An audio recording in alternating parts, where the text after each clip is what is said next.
Menghitung PPh badan, LSM atau NGO, yang pendapatannya dari sumbangan dan usaha.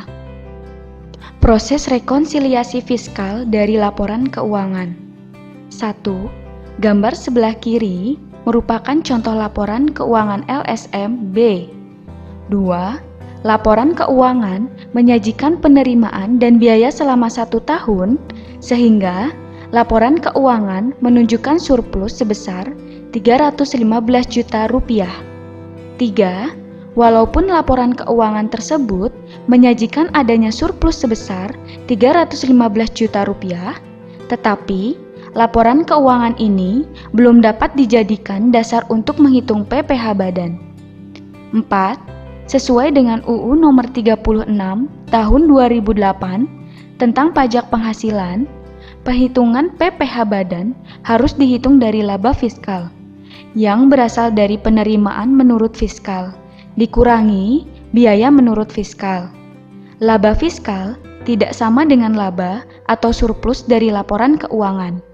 5. Untuk menghitung PPh badan, maka laporan keuangan menurut lembaga harus disesuaikan menjadi laporan keuangan menurut fiskal atau dikenal dengan istilah rekonsiliasi fiskal.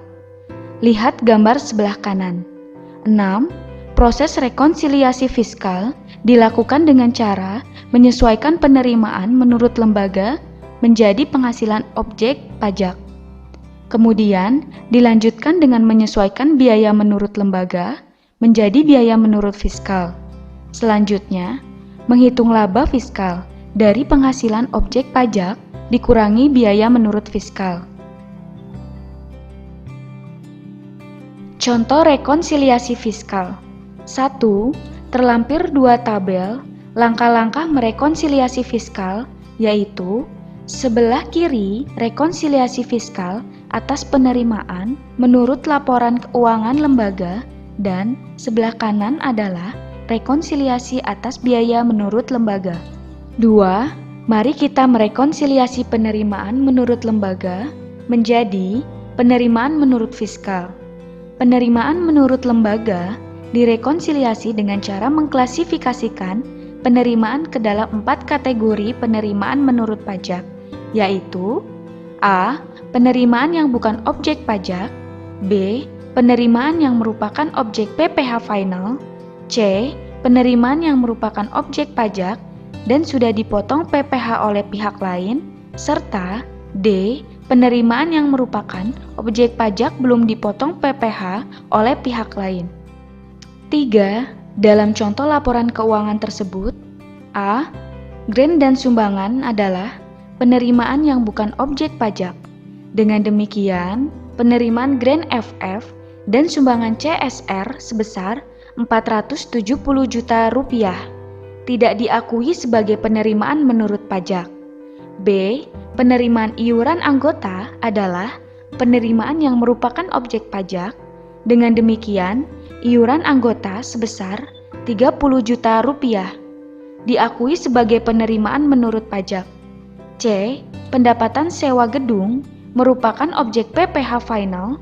Dengan demikian, pendapatan sewa gedung sebesar 100 juta rupiah yang telah dipotong PPh final 10% atau 10 juta rupiah merupakan objek PPh final dan tidak diakui sebagai penerimaan menurut pajak. D. Pendapatan jasa konsultan atau advokasi merupakan objek pajak yang sudah dipotong pihak lain, tetapi tidak final. Dengan demikian, pendapatan jasa konsultan atau advokasi sebesar 2.500.000 juta rupiah atau telah dipotong PPh pasal 23 2% atau 50 juta rupiah merupakan penerimaan yang diakui menurut pajak.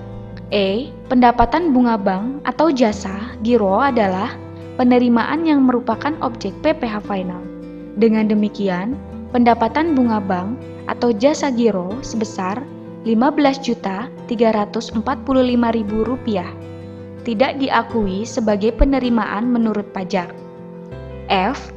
Pendapatan lain-lain adalah penerimaan yang merupakan objek pajak tetapi tidak atau belum dipotong pihak lain, sehingga pendapatan lain-lain sebesar Rp4.655.000 diakui sebagai pendapatan menurut pajak. 3. Dalam contoh laporan keuangan tersebut, A. Grant dan sumbangan adalah penerimaan yang bukan objek pajak. Dengan demikian, penerimaan grant FF dan sumbangan CSR sebesar Rp470 juta tidak diakui sebagai penerimaan menurut pajak. B. Penerimaan iuran anggota adalah penerimaan yang merupakan objek pajak. Dengan demikian, iuran anggota sebesar Rp30 juta diakui sebagai penerimaan menurut pajak. C. Pendapatan sewa gedung merupakan objek PPh final. Dengan demikian, pendapatan sewa gedung sebesar Rp100 juta yang telah dipotong PPh final 10% atau Rp10 juta merupakan objek PPh final dan tidak diakui sebagai penerimaan menurut pajak. D. Pendapatan jasa konsultan atau advokasi merupakan objek pajak yang sudah dipotong pihak lain, tetapi tidak final. Dengan demikian, pendapatan jasa konsultan atau advokasi sebesar Rp2.500 juta atau telah dipotong PPh pasal 23 2% atau Rp50 juta merupakan penerimaan yang diakui menurut pajak. E. Pendapatan bunga bank atau jasa giro adalah penerimaan yang merupakan objek PPh final. Dengan demikian, pendapatan bunga bank atau jasa giro sebesar Rp15.345.000 tidak diakui sebagai penerimaan menurut pajak. F. Pendapatan lain-lain adalah penerimaan yang merupakan objek pajak tetapi tidak atau belum dipotong pihak lain, sehingga pendapatan lain-lain sebesar Rp4.655.000 diakui sebagai pendapatan menurut pajak. Dari contoh rekonsiliasi atas penerimaan, maka penerimaan menurut laporan keuangan lembaga sebesar Rp3.120 juta direkonsiliasi fiskal menjadi Rp2.534.655.000. 5. Selanjutnya, mari kita merekonsiliasi biaya menurut lembaga menjadi biaya menurut fiskal. Biaya menurut lembaga direkonsiliasi dengan cara mengklasifikasikan biaya ke dalam 4 kategori biaya menurut pajak, yaitu A. Biaya yang merupakan beda tetap atau tidak diperbolehkan menjadi biaya menurut pajak. B. Biaya yang merupakan objek PPh final. C. Biaya yang merupakan beda waktu, yaitu diperbolehkan menjadi biaya menurut pajak, tetapi dengan periode yang berbeda. D. Biaya yang diperbolehkan menurut pajak. 6. Dalam contoh laporan keuangan tersebut adalah A. Biaya program adalah biaya yang diperbolehkan menurut pajak. Dengan demikian, biaya program FF dan CSR sebesar Rp435.000 merupakan biaya menurut pajak. B. Biaya gaji adalah biaya yang diperbolehkan menurut pajak. Dengan demikian, biaya gaji sebesar Rp1.500.000 merupakan biaya menurut pajak. C. Biaya administrasi kantor adalah biaya yang diperbolehkan menurut pajak. Dengan demikian, biaya administrasi kantor sebesar Rp415 juta merupakan biaya menurut pajak. D. Biaya sumbangan bukan merupakan objek pajak. Dengan demikian, biaya sumbangan sebesar Rp440 juta tidak diakui menurut pajak. E. Biaya pajak jasa giro atau bunga bank merupakan objek PPh final. Dengan demikian, biaya pajak jasa giro atau bunga bank sebesar Rp8.565.000 tidak diakui menurut pajak. F. Biaya penyusutan inventaris atau harga perolehan inventaris sebesar Rp20 juta dengan masa manfaat menurut lembaga adalah 5 tahun. Merupakan objek pajak tetapi beda waktu dengan ketentuan pajak. Dengan demikian, biaya penyusutan sebesar 4 juta rupiah diakui sebagai biaya menurut pajak sebesar 5 juta rupiah. Atau inventaris kantor memiliki masa manfaat 4 tahun menurut pajak. G.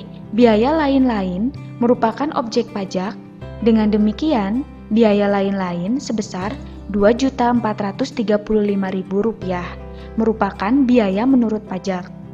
Dari contoh rekonsiliasi atas biaya, maka biaya menurut laporan keuangan lembaga sebesar Rp2.805.000.000 direkonsiliasi fiskal menjadi Rp2.357.435.000.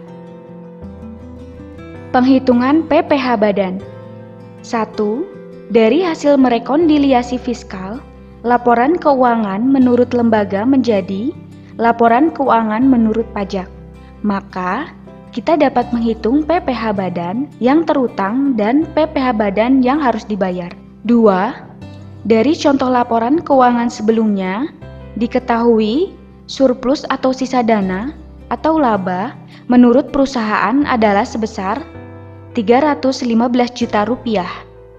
Setelah direkonsiliasi fiskal, diketahui surplus atau sisa dana atau laba menurut pajak menjadi sebesar Rp177.220.000.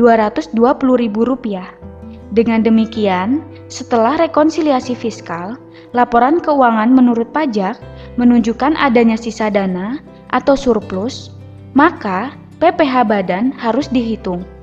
3. Perhitungan PPh Badan dilakukan dengan cara laba menurut pajak, dikalikan tarif pajak PPh Badan 25%. Dengan demikian, perhitungan PPh Badan terutang, contoh kali ini adalah 25% dikali Rp177.220.000 atau sebesar Rp44.305.000. Ingat bukan 25% dikali Rp315 juta atau Rp78.750.000. 4. Dari contoh laporan keuangan lembaga, diketahui adanya penerimaan dari jasa konsultan atau advokasi sebesar Rp2.500.000.000 yang telah dipotong PPh pasal 23, 2% atau sebesar Rp50 juta. Potongan PPh pasal 23 ini menjadi pengurang PPh Badan terutang yang harus dibayarkan oleh lembaga. Jadi, potongan PPh pasal 23 tersebut menjadi kredit pajak. 5. Selanjutnya, PPh Badan yang harus dibayarkan adalah sebesar PPh Badan terutang dikurangi kredit pajak. Dengan demikian, PPh Badan yang harus dibayar adalah PPh Badan terutang sebesar Rp44.305.000 dikurangi kredit pajak sebesar Rp50 juta atau negatif atau minus sebesar Rp5.695.000. 6. Jadi, jangan keliru menghitung PPh Badan. PPh Badan tidak dihitung dari surplus atau sisa dana atau laba menurut lembaga. Tetapi, PPh Badan dihitung dari surplus atau sisa dana atau laba menurut pajak. Contoh perhitungan PPh Badan dalam slide pada kolom menurut lembaga sebesar Rp28.750.000 adalah keliru. Yang benar adalah tidak ada PPh Badan yang harus dibayar karena bernilai negatif atau minus sebesar Rp5.695.000. Kondisi PPh Badan yang harus dibayar bernilai negatif atau minus ini dapat diajukan sebagai restitusi pajak tahun berjalan atau kompensasi ke tahun pajak berikutnya. 7.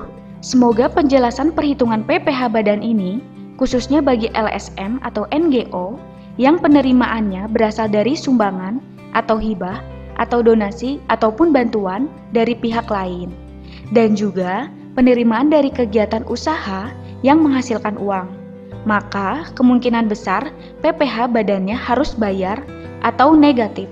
dalam kurung restitusi atau kompensasi.